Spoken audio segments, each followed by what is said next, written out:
In the latter part of the 19th century, Scandinavian artists had shifted from predominantly Germanic tradition to a French-inspired model, establishing a Nordic style of plein air, outdoor, painting in which nature was often linked with states of mind and imagination. Although the Scandinavian countries had a long and distinguished artistic tradition and their own academies, until the mid-19th century many artists trained in Germany. As the century drew to a close, there was an increasing mood of internationalism, and Nordic artists allied themselves to trends elsewhere. At the same time, the political landscape was changing too, inspiring nationalist movements, especially in Finland and Norway as they moved towards independence after many years under Swedish, Danish, or Russian rule. Origins and influences. The first seeds of a Scandinavian style came from France. Swedish Landscape School, see page 324, and in the 1880s a group of Swedes including Carl Larsson set up a summer painting colony at Grez-surLoing near Fontainebleau, France. Other Swedish painters went to Paris to study, as did the Finn Akseli Gallen-Kallela, the Dane Peder Severin Kroyer, and a number of Norwegians, and then they returned to set up schools in their native countries using the plein air techniques they had learned in France. The clear, Nordic light gave their paintings a distinctively Scandinavian feel, which suited the mood of patriotism and nationalism. French realism and impressionism were obvious influences, but later Scandinavians were influenced by more forward-looking movements. Munch, who also worked in Berlin, discovered post-impressionism and symbolism, and in the 20th century Cézanne and the Cubists became important influences. Current events. 1809 to 1917 Finland annexed by Russia, after centuries of Swedish rule. 1835 to 1836 Lennart publishes the first version of Kalevala, the Finnish epic poem. 1891 Henrik Ibsen writes Hedda Gabler, and exiled in Italy and Germany, returns to Norway. 1901 The first Nobel Prize is awarded under the will of Alfred Nobel, the inventor of dynamite. 995 Norway declares independence from Sweden. The cycle of life. Gustav Vigeland. Like many Scandinavian artists, Gustav Vigeland studied abroad before returning home to develop his individual vision. Scandinavian art. Akseli Gallen-Kallela. B. Pori 1865, D. Stockholm, 1931. Regarded as Finland's most celebrated painter and a driving force behind the creation of a distinctive Finnish style, Gallen-Kallela was an important figure in the Art Nouveau and Symbolist movements. He studied in Paris and traveled widely, but was increasingly inspired by the haunting Finnish landscape, which he used as a vehicle to explore issues of national identity. By the 1890s, Gallen-Kallella's early realism had developed into a simplified style that used bold, often garish colors. He is best known for his depictions of the epic folklore poem Kalevala, about Finland's mythic origins, but he was also a versatile graphic artist and designer. The Anger of Kullervo, from Kalevala. This light print is an illustration from a 1908 edition of Kalevala. The mythological subject matter suited Gallen-Kallella's forceful style and patriotic nature. Note the strong outlines and somewhat flattened forms. 1908 Color Litho, Bibliothèque des Arts Décoratifs, Paris, France. Lake Keedial, 1905 and this painting, inspired by the Kalevala epic, Gallen-Kallela eloquently captures the haunting, silvery light on the lake, the sweeping sense of space, and the silent grandeur of the landscape. 1905 Oil on Canvas, 53 x 66 cm, National Gallery, London, UK. Peder Severin Kroyer. B. Stavanger, 1851, D. Skagen, 1909. The most important Danish painter of light in the 19th century, Peder Severin Kroyer is probably best known for his Skagen beach scenes, although his work covered a wide range of themes. Raised in Denmark by foster parents, Kroyer studied at Copenhagen Academy and traveled extensively throughout Europe. In Paris, he was inspired by Impressionist plein air painting, and thereafter he began to produce the complex light effects for which he became famous. From 1882, Kroyer became a leading member of the Skagen Painters, a group of artists based at Skagen on the Jutland coast. His final decade was blighted by syphilis, mental problems, and failing eyesight. Summer Evening on the Skagen Southern Beach with Anna Encher and Marie Kroyer. Kroyer's best-known and most popular painting celebrates beach life at its relaxing best. It features his wife and a friend, both fellow artists. The luminous summer evening light and the ghostly white of the sand and the women's dresses create a dreamlike sheen. 1893, oil on canvas, 100 x 150 centimeters, Skagens Museum, Denmark. Richard Bergh. B. Stockholm, 1858, Die Saltsjöstoringen, 1919. Richard Bergh became one of Sweden's foremost painters. Inspired by the Nordic light, he drew on French plein air, outdoor, painting and symbolism to form his distinctly Swedish style of Romanticism. He was also a talented portrait painter whose sitters included fellow artist Julia Beck and the poet Gustav Froding. Bergh's parents were artists and members of the cultural elite, so he was introduced to art at an early age. While studying at the Stockholm Academy, where his father was a professor, he became interested in contemporary French painting. Bergh was active in political and social issues, and played an important part in Swedish artistic life. He set up a painting school, helping to develop a new generation of painters, and wrote prolifically about art. He was also responsible for modernizing the National Museum of Art in Stockholm, where he was director from 1915. Lifeline. 1858, born in Stockholm to affluent, liberal parents. 1878–81, studies at the Stockholm Academy. 1881–84, lives in Paris. 1885, founder member of the Artists' Union, a liberal rival to the Stockholm Academy. 1887, paints Hypnotic Seance. 1905, paints portrait of August Strindberg. 1915, made director of National Museum of Art, Stockholm. Nordic Summer Evening, illuminated by the evening sun. This work typifies the Nordic light paintings. The atmosphere is still and melancholic, suffused with sexual tension.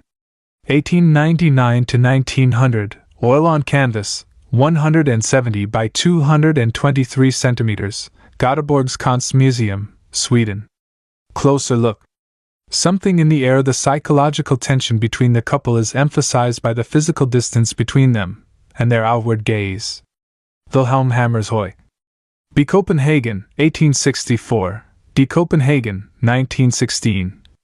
Hammershoi, whose muted style has been described as a weird fusion of Hopper and Vermeer, has enjoyed a resurgence of interest in recent years. He is best known for restrained interiors filled with melancholy and light, but he also painted landscapes, portraits, nudes, and architecture. Hammershoi debuted with Portrait of a Young Girl in 1885, and his original style was viewed as controversial. He worked mainly in Copenhagen. His wife, Ida, features in many of his interiors. Interior with the artist's mother/he bare, colorless room with a single female figure conjures up a mood of solitude and introspection. Hammershoi's use of light and space was influenced by Whistler. 1889, oil on canvas, 59 by 51 centimeters, National Museum, Stockholm, Sweden. Carl Larsson. B. Stockholm, 1853, D. Finland, 1919. The Swedish painter, printmaker, illustrator, and writer Carl Larsson is chiefly remembered for the country house he created with his textile designer wife, Karin, and the watercolors of his idyllic domestic life, which he shared in his illustrated books. His lasting legacy was the creation of a Swedish interior design style that remains instantly recognizable today. Born into poverty, Larsson enjoyed little professional success until he met Karin, converted to plein air realism, and started working in watercolor. When the children have gone to bed, Larsson described his art, like his home, as modest but harmonious. His watercolors are full of light and cozy domesticity, with influences ranging from arts and crafts to Kate Greenaway. C. 1895, watercolor on paper, 32 x 43 centimeters, National Museum, Stockholm, Sweden. Anders Zorn. B. Mora, 1860, D. Mora, 1920. Swedish artist Anders Zorn is regarded as one of Europe's most outstanding genre and portrait painters of the late 19th century. Zorn traveled extensively, spending time in Europe, North Africa, and the US. An illegitimate child from a farming background, Zorn studied at the Stockholm Academy. His debut watercolor portrait, Slash and Morning, 1880, drew acclaim, and Zorn gradually achieved an international reputation. He began working in oils in 1887, and was also an accomplished etcher and sculptor. He considered Midsummer Dance, 1896, depicting life in Mora, as his best work. His home is now a museum housing his art.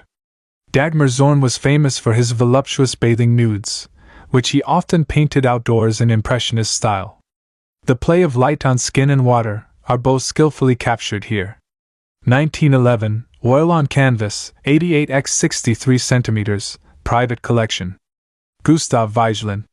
B. Mundell, 1869, DOSLO, 1943. Vigeland, Norway's most celebrated sculptor, studied briefly under Rodin. He is best known for his allegorical series of monumental figures that he created for Frogner Park in Oslo, a mammoth project that dominated much of his later life. Vigeland studied art in Oslo and elsewhere in Europe, but his early years were a struggle. Around 1900, his emotional, naturalistic early work evolved into a simpler style that was influenced by medieval sculpture. His portrait busts from 1900 to 1910 established him as the country's leading sculptor. Women with 2 children riding on her back. This sculpture, executed in a simple style with minimal detail, is one of a series in Frogner Park portraying the cycle of life. Granite, Frogner Park, Oslo, Norway. Edvard Munch. Biloten, 1863, DOSLO, 1944. The Norwegian painter and printmaker is regarded as one of modern art's most influential and electrifying protagonists. Munch suffered from depression and mental illness but used them to produce extraordinary, often frenzied, work. His pessimistic view of life was conveyed in bold colors and strong lines, anticipating expressionism and opening up exciting new avenues for art. He covered existential themes such as life, death, and despair in a self-described attempt to dissect soul's star. Munch began painting in Oslo, but his sojourns in Paris exposed him to post-impressionist and symbolist influences, particularly the work of Vincent van Gogh and Paul Gauguin, and he began using swirling brushwork, simplified forms, and non-naturalistic color to convey emotion. Although Munch realized that his genius owed much to his turbulent mind, a breakdown in 1908 inspired a change of style, as he determined to lead a calmer life. His output, however, remained prodigious. Also an acclaimed printmaker, Munch's woodcuts, often executed in color, helped to revive the technique in the 20th century. Lifeline. 1863, born in Loten, Norway, 1885, first visit to Paris at the age of 22, 1892 to 1908, based mainly in Germany.